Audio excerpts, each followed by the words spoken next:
Bien, alors le corrigé de l'exercice numéro 6.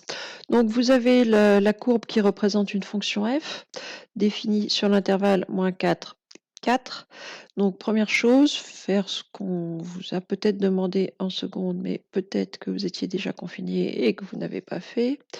Dresser le tableau de variation de la fonction f sur l'intervalle -4, 4. Donc un tableau de variation. Oups, voilà. Donc, c'est un tableau dans lequel on va mettre des flèches qui vont schématiser les variations de votre fonction. C'est-à-dire ici, ça monte, puis ça descend, puis ça remonte. Donc, la fonction, elle est d'abord croissante. Alors, il va falloir dire jusqu'où elle est croissante. Donc, elle est croissante jusque là, c'est-à-dire jusqu'à x égale -2.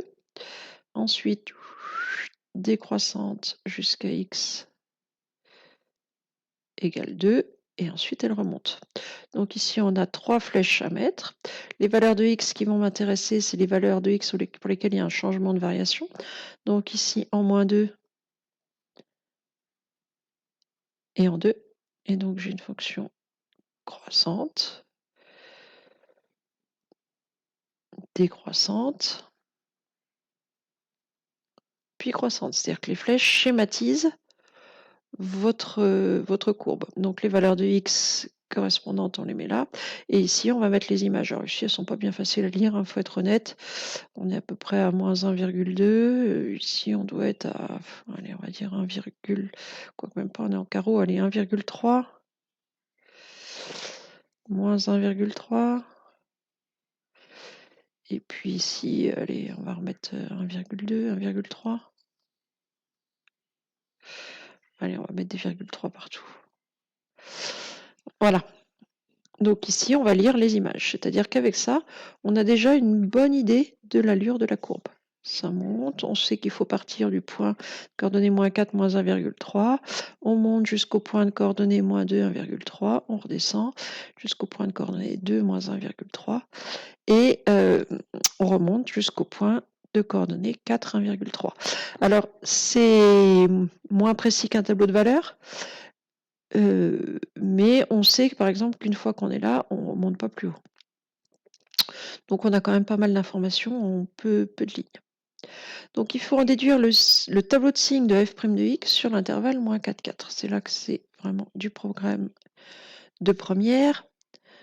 Le théorème qu'on a vu dans le cours, c'est que si la fonction va être croissante, ça veut dire que le nombre dérivé est positif. Si f' de x est positif, la fonction est croissante. Si f' de x est négatif, la fonction est décroissante. Donc le tableau de signes de f' de x, donc dans un tableau de signes, on met des signes. Donc signe de f' de x. Donc ici, ce sont les variations de f. Et là, le signe de f' de x. Donc, -4, 4. Les changements de variation s'opèrent en -2, 2, ce qui veut dire que les changements de signe pour la dérivée s'opèrent eux aussi en -2 et en 2. Donc, entre -4 et -2, la fonction est croissante, ce qui veut dire que sa dérivée est positive.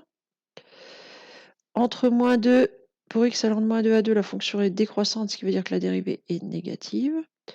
Pour x allant de 2 à 4, la fonction est croissante, ce qui veut dire que la dérivée est positive.